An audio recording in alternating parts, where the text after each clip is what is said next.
Mike Pompeo, who's been nominated for Secretary of State, the CIA director, has been very critical of the deal. He's been an advocate for pulling out of the deal.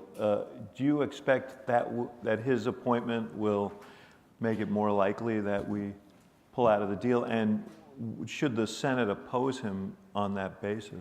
I think the curious thing about his opposition is that all the intelligence, at least as it has been presented to Congress, as I understand it, since he's been there, has suggested that they're living up to the deal. So he has been involved in a process that has certified the Iranians living up to the deal, but continues to oppose it.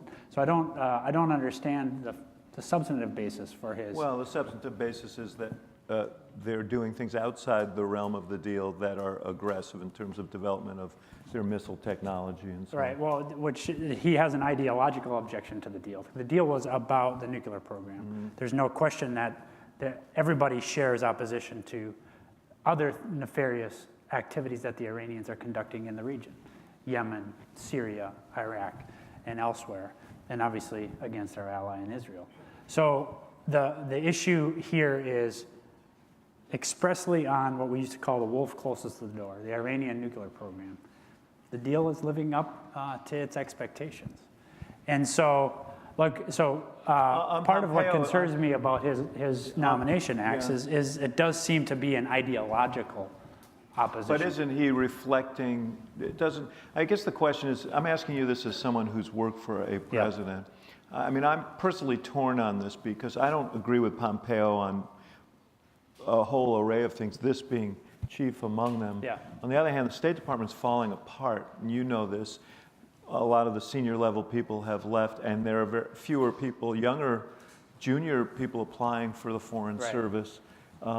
There's a need for a Secretary of State, and is it likely that you're going to get a better candidate if he's rejected, or are you just going to leave that post vacant because of disagreements with Trump's foreign policy?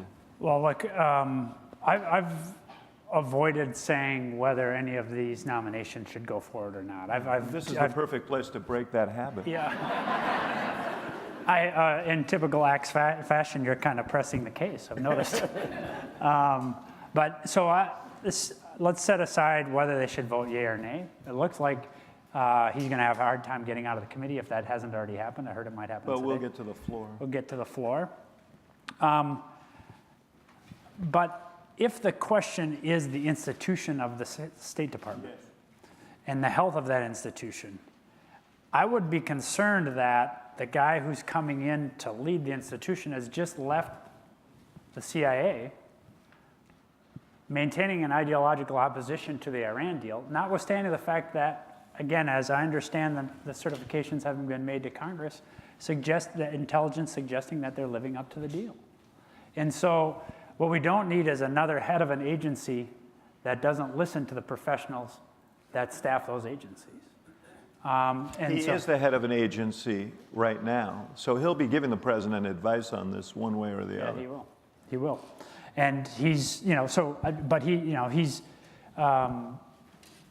look, we'll see where the votes come down, Axe, but I'm reacting expressly to your question about whether somehow him taking over the vacancy in the building is going to restore the health of the institution. It's not going to restore the health of the institution if you have a leadership that doesn't listen to the professionals that have dedicated their lives to running that place.